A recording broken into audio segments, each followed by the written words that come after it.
Assalamualaikum warahmatullahi wabarakatuh. Bismillahirrahmanirrahim. Alhamdulillahi rabbil alamin. Assalatu wassalamu ala asrafil anbiya'i wal mursalin Sayyidina wa maulana Muhammadin sallallahu alaihi wasallam wa ala alihi wa sahbihi ajma'in. Amma ba'du. Qala Allah ta'ala fi kitabil karim. A'udzu billahi minasy syaithanir rajim. Bismillahirrahmanirrahim. Wadhkur rabbaka idza nasita wa qul asa an yahdiyani rabbi li aqraba min hadza rasyada. Wa qala Allah ta'ala fi ayatil ukhra. A'udzu billahi minasy syaithanir rajim. Afalam yasiru fil ardi fayanzuru kaifa kana 'aqibatul ladzina min qablihim kanu aktsara minhum wa ashadda quwwatan wa atharan fil ardi fama aghna anhum ma kanu yaksibun. Shadaqallahul azim. Al-ayah. Para pirsawan sekalian, selamat berjumpa lagi dalam channel Teko Megalodon. Kali ini sampailah kita pada episode yang ke-6, jilid yang ketiga.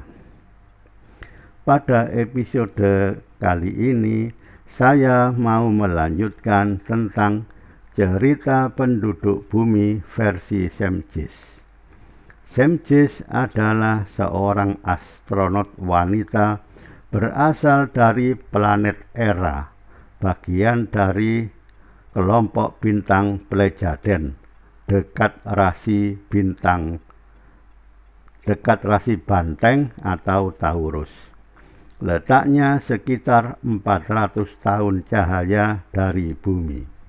Perjalanan dengan kecepatan cahaya saja pulang pergi memakan waktu 800 tahun.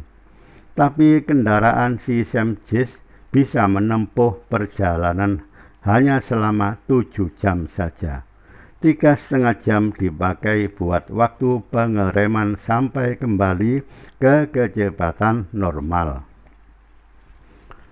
Penduduk Plejaden konon punya asal-usul yang sama, yaitu dari kelompok bintang Lyra. Di planet Era, jumlah penduduknya hanya 5 juta orang. Umur rata-rata penduduknya 1000 tahun.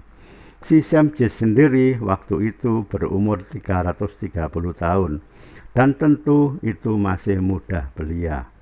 Di planet Era, kandungan oksigennya 32%. Sedangkan di bumi hanya 20%.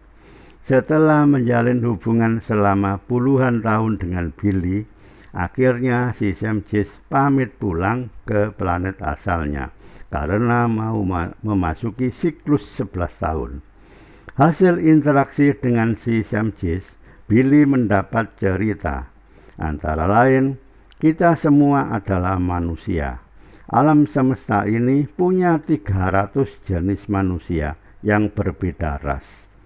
Manusia pertama di bumi bukan berasal dari monyet, tapi datang dari bagian alam semesta lain yang selama 250.000 tahun bercampur terus dengan makhluk yang memang telah ada di bumi, sejenis kera. Drama-drama sedih telah menghancurkan perkembangan teknologi, sampai-sampai sering harus mulai dari nol lagi. Pada masa 10.000 tahun sebelum Masehi, manusia Plejaden berkali-kali menghampiri bumi, tapi tidak jadi mendarat karena terus ada peperangan dan bencana di bumi. Waktu itu di bumi ada dua kekuasaan besar, Atlantis dan Mu, Mu. Atlantis terletak di Samudra Atlantis, Mu terletak di Samudra Pasifik. Keduanya selalu bertempur. Keturunan Atlantis adalah manusia bumi dan Plejaden. Mereka dikenal punya teknologi tinggi. Pertempuran antara Atlantis dan Mu menimbulkan air bah di bumi.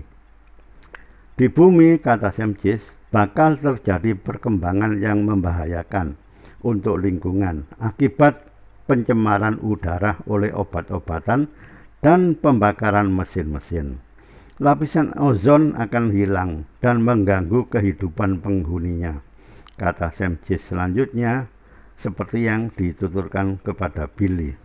Kalau sesama kita tidak terus bertengkar dan langkah kita seiring sejalan dalam perkembangan teknologi, maka kita akan berada di tujuan yang benar dan kita mungkin bisa menghindar dari lingkungan yang terancam sebelum terlambat.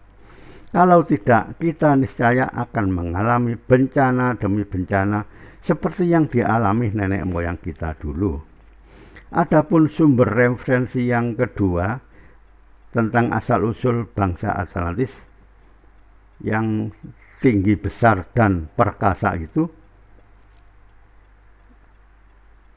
adalah dari kitab Babel, kitab Kejadian 6 ayat 4, yang terjemahannya berbunyi, pada waktu itu orang-orang raksasa ada di bumi, dan juga pada waktu sesudahnya, ketika anak-anak Allah menghampiri anak-anak perempuan bumi, dan perempuan-perempuan itu melahirkan anak-anak bagi mereka. Inilah orang-orang yang gagah perkasa pada zaman purbakala, orang-orang yang kenamaan. Mohon maaf, pada pendapat saya tentang ayat ini, istilah anak-anak Allah saya ganti dengan astronot atau manusia dari angkasa luar. Pendapat saya diilhami oleh cerita bumi versi Semcis. Istilah kedua yang saya ganti dalam ayat ini adalah zaman purbakala, saya ganti dengan zaman sebelum Nabi Adam alaihissalam menghuni muka bumi ini. Sekali lagi mohon maaf.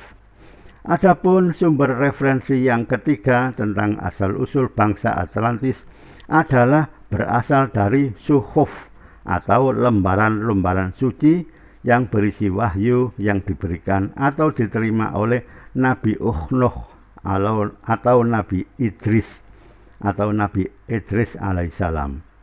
Tapi mohon maaf, berhubung pembahasan pada episode kali ini sudah cukup panjang, maka saya akhiri sampai di sini dulu.